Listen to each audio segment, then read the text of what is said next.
ତୁମମାନଙ୍କୁ ସ୍ୱାଗତ ଓ ଶୁଭେଚ୍ଛା।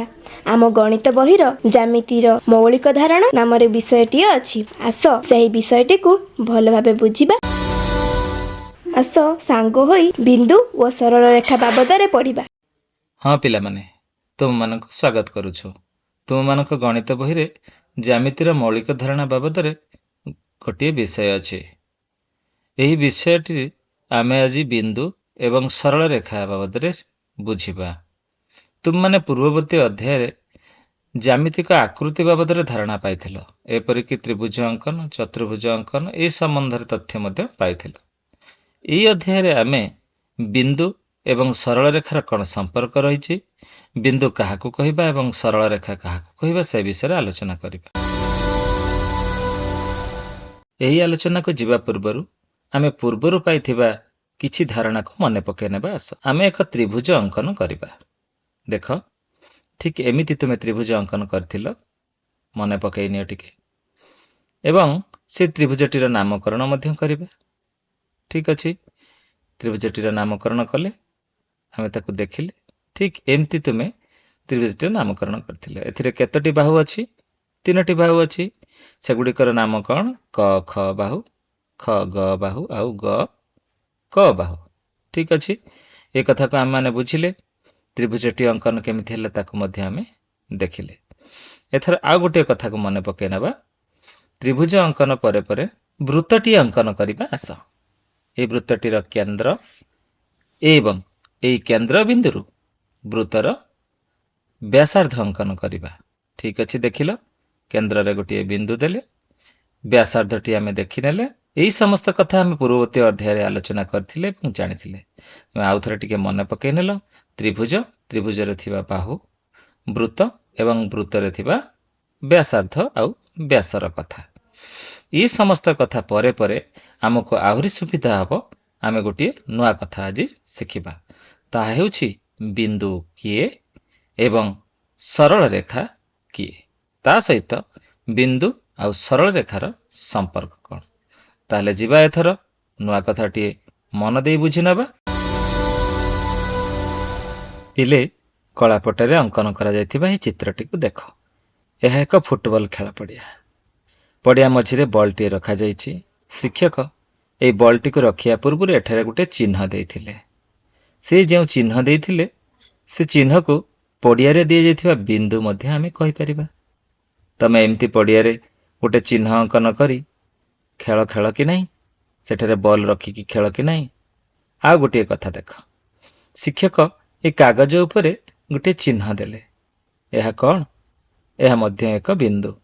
କଲମରେ କିଭଳି ଭାବରେ ବିନ୍ଦୁଟି ଅଙ୍କନ କରାଗଲା ଦେଖିଲ। ଠିକ୍ ସେଇଭଳି ଭାବରେ ତୁମେ ମଧ୍ୟ ବିନ୍ଦୁ ଅଙ୍କନ କରିଥିବ। ଏହି ଚିତ୍ରଟିକୁ ଭଲ ଭାବରେ ଦେଖ। ଏହି ଚିତ୍ରରେ କିଭଳି ଭାବରେ ବିନ୍ଦୁ ଅଙ୍କନ କରାଗଲା। ଇଏ ସମସ୍ତ ଗୋଟିଏ ଗୋଟିଏ ବିନ୍ଦୁ ବୋଲି ତୁମେ ଧାରଣା ରଖ। ଅର୍ଥାତ୍ ତୁମେ କଲମ ବାହାର କରି କଳାପଟାରେ ହେଉ ବା କାଗଜ ଖଣ୍ଡରେ ହେଉ ଯେଉଁ ଚିହ୍ନଟି ଅଙ୍କନ କର, ତାହା ହେଉଛି ବିନ୍ଦୁ। ପୁଣି ଥରେ ଶିକ୍ଷକ କାଗଜରେ ଅଙ୍କନ କରୁଥିବା ଚିତ୍ରଗୁଡ଼ିକୁ ଦେଖ। ଠିକ୍ ଦେଖିପାରୁଥିବ। ଏହା ଗୋଟିଏ ଗୋଟିଏ କ'ଣ କହିଲ? ହଁ, ଏହା ଗୋଟିଏ ଗୋଟିଏ ବିନ୍ଦୁ। ଖୁବ୍ ସୁନ୍ଦର କଥା। ଏଥର ବିନ୍ଦୁ କେମିତି ଦେଖିବାକୁ ଏହା ତମେ ଜାଣିପାରିଲ। ମୁଁ ଆଉ ଗୋଟିଏ କଥା ତୁମକୁ ଆଲୋଚନା କରିବି। ଏଗୁଡ଼ିକୁ ଟିକେ ମନ ଦେଇ ଦେଖ। ଏଗୁଡ଼ିକର ନାମକରଣ ମଧ୍ୟ ଆମେ କରିବା, ଯେମିତି କ ଖ ଗ ଘ। ଏସବୁ ଗୋଟିଏ ଗୋଟିଏ ବିନ୍ଦୁର ନାମ। ଏଥର ଆମେ ବିନ୍ଦୁ ଯୋଡ଼ିବା। ଆସ, କ କୁ ଖ ସହିତ ଯୋଡ଼ିଲେ, ଗ କୁ ଘ ସହିତ ଯୋଡ଼ିଲେ। ଗୋଟିଏ ଖାତା ନେବା। ଖାତା ମଝିରୁ ଗାର ଏବଂ ଗୋଟିଏ ପାଖରୁ ମଧ୍ୟ ଗାର ପକାଇବା। ଦୁଇଟି ଯାକ ଗାର ଯେତେବେଳେ ପରସ୍ପରକୁ ଭେଟି ଏକ ଛକ ସୃଷ୍ଟି କଲେ, ସେହି ଛକ ମୁଣ୍ଡରେ ଯାହା ସୃଷ୍ଟି ହେଲା ତାହା ମଧ୍ୟ ଗୋଟିଏ ବିନ୍ଦୁ। ଅର୍ଥାତ୍ ଦୁଇଟି ରେଖା ପରସ୍ପରକୁ ଛେଦ କଲେ ମଧ୍ୟ ଗୋଟିଏ ବିନ୍ଦୁ ସୃଷ୍ଟି ହୁଏ। ଠିକ୍ ଅଛି ପିଲାମାନେ, ଏଥର ତୁମମାନଙ୍କର ଆଉ ଟିକେ ଦ୍ୱନ୍ଦ୍ୱ ଦୂର ହେବା ପାଇଁ ଏହି ଚିତ୍ରଟିକୁ ଦେଖ। ଶିକ୍ଷକ କଳାପଟାରେ ଅନେକ ଗୁଡ଼ିଏ ବିନ୍ଦୁ ଅଙ୍କନ କଲେ ଏବଂ ପ୍ରଥମ ଆଉ ଶେଷ ବିନ୍ଦୁର ନାମକରଣ କ ଖ ଗ ଘ ରଖିଲେ। ଏଇଗୁଡ଼ିକ ପାଖରେ ରହିଥିବା ବିନ୍ଦୁ ପ୍ରାନ୍ତ ବିନ୍ଦୁ ଏଗୁଡ଼ିକୁ ଯୋଡ଼ି ଦେଖିବା ଆସ। ଅର୍ଥାତ୍ ଗୋଟିଏ ରେଖା ମଧ୍ୟରେ ଅନେକ ଗୁଡ଼ିଏ ବିନ୍ଦୁ ଉପସ୍ଥିତି ଅଛି। ପୁଣି ଥରେ ଏହି ଚିତ୍ରଟିକୁ ଦେଖ। କାଗଜରେ ହୋଇଥିବା ଏହି ବିନ୍ଦୁ ଗୁଡ଼ିକ ତୁମେ ସ୍ପଷ୍ଟ ଦେଖିପାରୁଥିବ। ଏଗୁଡ଼ିକ ଗୋଟିଏ ଗୋଟିଏ ବିନ୍ଦୁର ଚିତ୍ର। ମୁଁ ଭାବୁଛି ଏଥର ତୁମେମାନେ ବିନ୍ଦୁ ବାବଦରେ ବିଶେଷ ତଥ୍ୟ ପାଇସାରିଛ ଏବଂ ବୁଝି ମଧ୍ୟ ସାରିଥିବ। ଏଥର ଆଉ ଏକ ଚିତ୍ରକୁ ଦେଖ। ଏହା ଏକ ଚତୁର୍ଭୁଜ। ତୁମେ ଜାଣିଛ ଏହାର ଚାରିପାଖରେ କୋଣ ରହିଛି। ତ୍ରିଭୁଜର ତିନି ପାଖରେ ଆଉ ଏକ ଚତୁର୍ଭୁଜ ଯେଉଁଥିରେ ମଧ୍ୟ ଚାରିପାଖରେ କୋଣ ରହିଛି। ଅର୍ଥାତ୍ ବାହୁଗୁଡ଼ିକ ଏଠାରେ ସଂଯୁକ୍ତ ହୋଇଛନ୍ତି। ଏଗୁଡ଼ିକ ଗୋଟିଏ ଗୋଟିଏ ବିନ୍ଦୁର ସୂଚନା ମଧ୍ୟ ଦେଇଥାଏ। ଏଥର ଏହି ଘନବସ୍ତୁଟିକୁ ଦେଖିବା। ଘନବସ୍ତୁର ପ୍ରତ୍ୟେକ କୋଣ ଗୋଟିଏ ଗୋଟିଏ ବିନ୍ଦୁ। ଏସବୁ ଗୁଡ଼ିକ ଗୋଟିଏ ଗୋଟିଏ ବିନ୍ଦୁ ବୋଲି ତୁମେ ସ୍ପଷ୍ଟ ହୁଅ। ହଁ ପିଲାମାନେ, ଏଥର ତୁମେମାନେ ବିନ୍ଦୁ ଉପରେ ବିଶେଷ ଧାରଣା ପାଇସାରିଥିବେ। ଆମେ ଏଥର ଆଉ ଗୋଟିଏ ଅଧ୍ୟାୟକୁ ଯିବା ଏବଂ ସେଥିରେ କିଛି ଆଲୋଚନା ମଧ୍ୟ କରିନେବା। ମୁଁ ଭାବୁଛି ତୁମେମାନେ ବିନ୍ଦୁ ଅଙ୍କନ କରିବା ଜାଣିଯାଇଛ ଏବଂ ଏହା କଳାପଟାରେ ହେଉ କିମ୍ବା ଖାତାରେ ହେଉ ଅଙ୍କନ କରିବା ତୁମ ପାଇଁ ସହଜର କଥା। ଠିକ୍ ଅଛି ପିଲାମାନେ, ତାହେଲେ ଆଉ ଟିକେ ଆଗକୁ ଯିବା ଏବଂ ସରଳ ରେଖା ବାବଦରେ ଟିକେ ବୁଝି ନେବା। ଆଗକୁ ଯିବା ତାହେଲେ।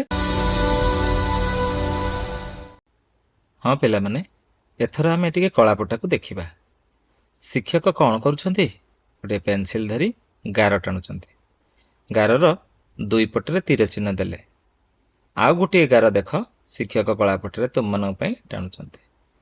ଏହାର ଦୁଇ ପଟରେ ମଧ୍ୟ ତୀର ଚିହ୍ନ ଦେଲେ। ତୁମେ ଖାଲି ଜାଣି ରଖ ଏ ଦୁଇଟି ଯାକ ସରଳ ରେଖା।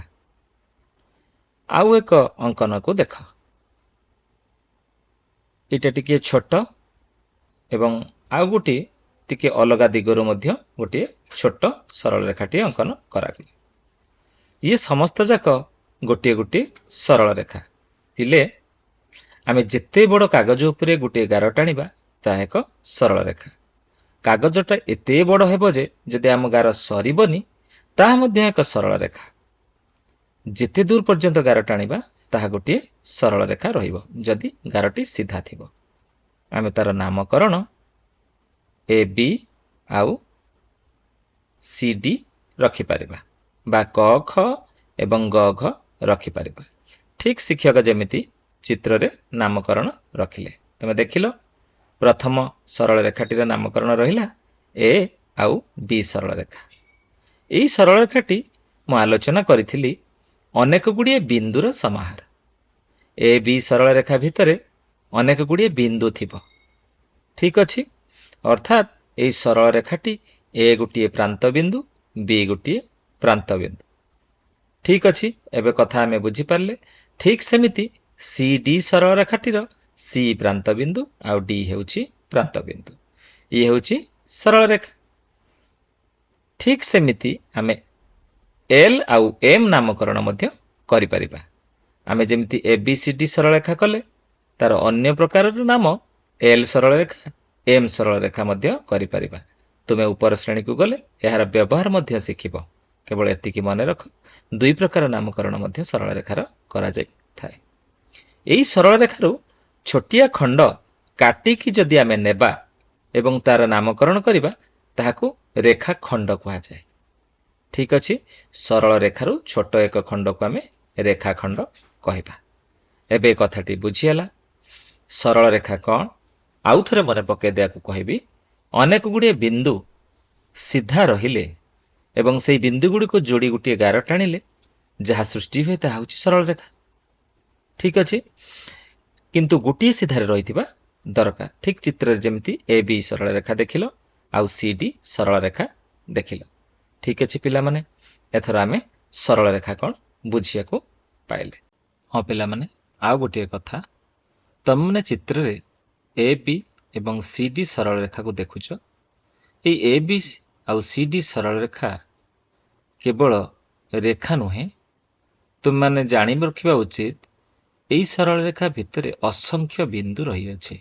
ଠିକ୍ ଯେମିତି ଏ ଗୋଟିଏ ବିନ୍ଦୁ ଆଉ ବି ଗୋଟିଏ ବିନ୍ଦୁ। ଏଇଭଳି ଅନେକ ଗୁଡ଼ିଏ ବିନ୍ଦୁକୁ ନେଇ ଏହି ସରଳ ରେଖା ଗଠିତ ହୋଇଛି। ଠିକ୍ ସେମିତି CD ସରଳ ରେଖାଟି ଅନେକ ଗୁଡ଼ିଏ ବିନ୍ଦୁକୁ ନେଇ ଗଠିତ ହୋଇଛି। କିନ୍ତୁ ପ୍ରକୃତରେ କଥା ହେଉଛି ଏହି ବିନ୍ଦୁ ଗୁଡ଼ିକ ଗୋଟିଏ ସମତଳରେ ରହିଛି ଏବଂ ଗୋଟିଏ ସଳଖରେ ରହିଛି, ଅର୍ଥାତ୍ ଗୋଟିଏ ସିଧାରେ ରହିଛି। ଫଳରେ ଏହା ଉପର ଦେଇ ଗୋଟିଏ ସରଳ ରେଖା ଅଙ୍କନ କରାଯାଇ ପାରିଲା। ଆମେ ଯଦି ଆଉ ଗୋଟିଏ ଦୃଷ୍ଟିରୁ ଚିନ୍ତା କରିବା ଯେ ଏହି ସରଳ ରେଖାଟି ଅନେକ ଗୁଡ଼ିଏ ଛୋଟ ଛୋଟ ବିନ୍ଦୁର ସମାହାର ବୋଲି କୁହାଯାଇପାରିବ। ତୁମେ ଗୋଟିଏ ସରଳ ରେଖା ଉପରେ ନିଜ କଲମରେ ବିନ୍ଦୁ ଦେଇ ଚାଲ। ସରଳ ରେଖାଟି ଶେଷ ହେବା ପର୍ଯ୍ୟନ୍ତ ବିନ୍ଦୁ ଦେଇ ଚାଲ। ପରେ ତମେ ଜାଣିବାକୁ ପାଇବ ଏହି ସରଳ ରେଖାଟି ସମ୍ପୂର୍ଣ୍ଣ ବିନ୍ଦୁ ଦ୍ୱାରା ଆଚ୍ଛାଦିତ ହୋଇଯାଇଛି। ପିଲାମାନେ, ପ୍ରାରମ୍ଭିକ ପର୍ଯ୍ୟାୟରେ ସରଳ ରେଖା ବାବଦରେ ଆମେ କିଛି କଥା ଜାଣିଲେ।